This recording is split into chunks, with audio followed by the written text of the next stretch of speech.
So buyers, let's talk about 4 ways that you might be scaring sellers off.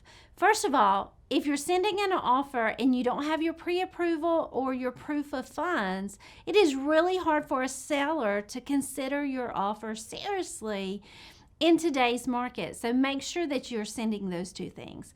Number 2, like you send in, I mean, you want to negotiate, but sometimes you're sending in offers that are just ridiculous. Like I wrote somebody back, they said, here's our offer, and it was 40% of the list price. So of course the seller said no, and I did write back and say, I'm gonna be honest, if they were willing to sell it for that, I'd buy it myself.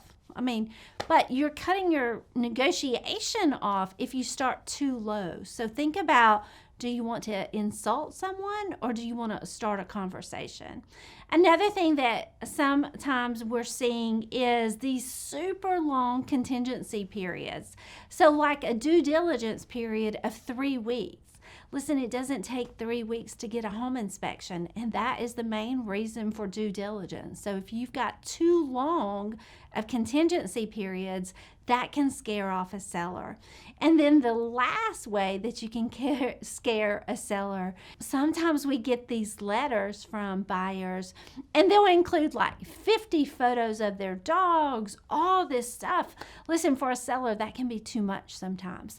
So work with your agent and let's craft offers that doesn't scare the seller.